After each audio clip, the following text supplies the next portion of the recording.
video on roast chicken. So, we went out for a meal, me and my sister and my brother-in-law, and it was a place that served rotisserie chicken, and it was very nice. Yes, it was very nice. I won't add any more than that. It's unnecessary.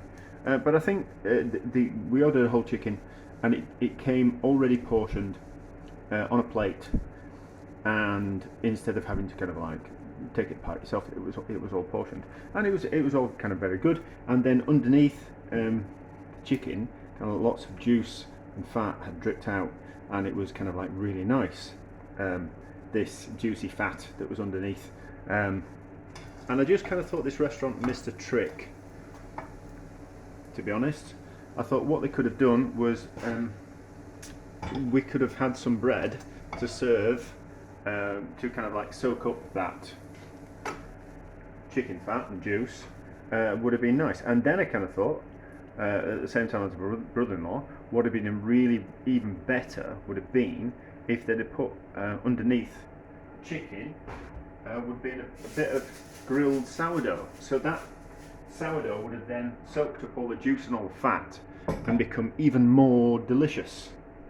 So I kind of thought, let's have a go at that.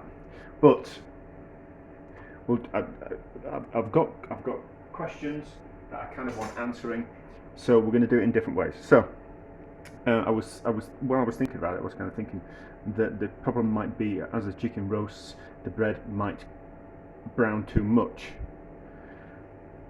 So I kind of thought, we need to put it on something like a trivet in the oven, which is normally what you do with roast meats. You normally put them on a layer of vegetables, and then it raises that meat above the pan bottom, so the bottom of the meat doesn't fry. Meat or chicken doesn't fry on the bottom of the container. It roasts, because to roast a meat, it means you're cooking it by essentially cooking it through extremely hot air, rather than frying it on the bottom of a pan.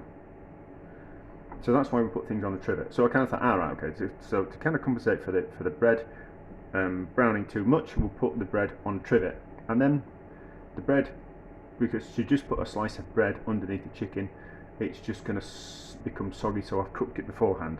But then I was kind of thinking as well, let's see, how can I do this? I don't have to cook two chickens. So I kind of thought what we'll do is we'll just put a bit of bread in there as well and see what happens to that bit of bread. So if that cooks too far, we'll know that the trivet's a good idea. But if it doesn't cook too far, we'll know that actually we could have cooked the chicken on the bread and not had the trivet underneath. Now there is going to be a danger here that we're going to lose the juices coming out of the meat, the chicken, which we normally use to make the sauce. I should have got some oil and some salt. So we're not going to be necessarily. They have the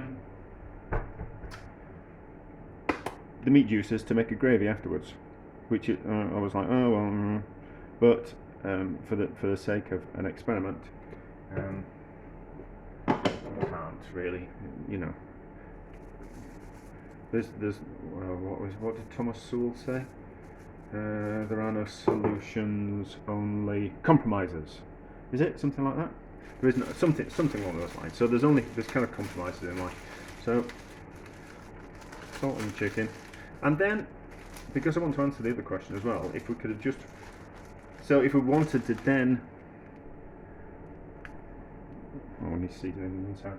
So if we then actually wanted to just roast the chicken separately, just season on the inside as well. Then if we just wanted to roast the chicken separately and to just rest the chicken when it comes out of the oven on a bit of fried sourdough, I've got another bit of fried sourdough as well. So this is a 1.3 kilo chicken. It says 3 to 4 people. It's going to serve me, and it's going to cook for 95 minutes, and it's going to cook at 200 degrees on fan. I'm just washing my hands after touching raw chicken. So I'm not going to do anything more to it. I might put a bit of pepper on actually. I'll put a bit of pepper. But any kind of seasonings, I've forgotten what seasonings we had. But anyway, so that'll be that in the oven, and then we'll see what happens after 95 minutes. 15 minutes early, but I can smell the onions burning, which is probably a little bit of a oversight on my behalf. Not to worry, probably better off with them whole rather than sliced, but we live and learn, don't we? Live and learn. So, chicken looks like it's cooked. Let's transfer it onto that bit of bread. And then let's get a bit of foil just to cover it and keep it warm, and then we'll have a look at that once we've done this. So just cover it in foil just to keep it warm and let it rest for 10 to 15 minutes, that's all. Just to kind of let it relax. So let's have a look at these. That's alright, so that's soaked up a load of juice and it's protected the onions underneath. It's only the ones that are on the outside that have started to over caramelise, haven't burnt. And then what does this one look like? Oh, see, that's okay. So we can actually roast it on a bit of fried bread. Let's give that a taste.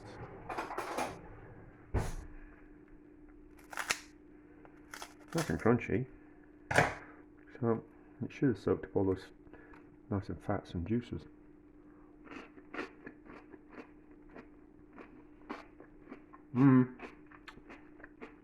Well, that's delicious. That's delicious. So, see, that one's gone soft. So that'll be slightly due to the juices coming from the chicken and the steam rising from the onions. So what does that taste like? So even if we cook it on a bit of bread without anything underneath, it will go soft like that, which is why I kind of fried it. I thought about frying it anyway in the first place to kind of stop that from happening, that it wouldn't go too soft. But you know, what does it taste like?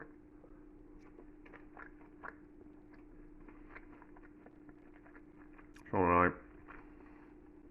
It's nothing amazing though. It's nothing amazing, but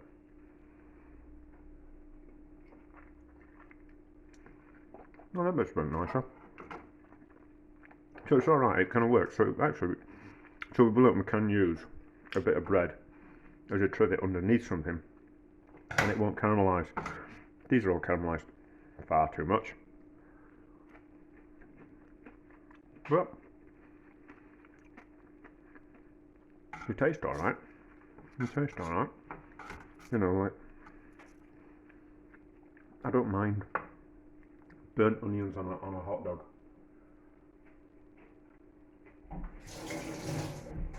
They're really kind of quite nice. So I need to pop out 15 minutes. So we'll let that rest and then we'll have a look when we come back. It's had 15 minutes, maybe 20. Let's have a look and see what's happened to the bit of bread. I'm interested in the chicken, but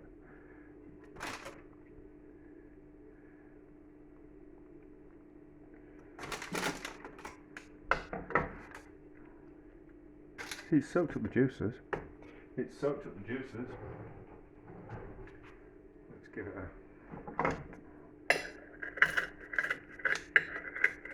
And see, if we would have cut that up into portions, it would have given out more juices. But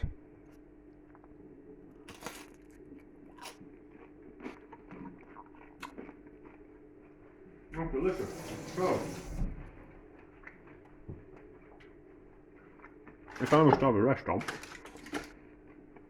that serves rotisserie chicken, I'd serve it on a bit of fried sourdough. And it'd soak up all those juices and then you get an extra treat. Or I'd serve it with some really nice bread, so you could mop up the juices. But there we go. It's a success. But it's kind of taught us a few different things about cooking the chicken, and we could actually cook it on a bit of bread. and we don't have to put a trivet underneath, and then we get loads of juices, and we still get some juices underneath that we can turn into gravy. But I think that's slightly a better idea, because then we get to make the gravy from the juices from the tray. But anyway, I think that's a success.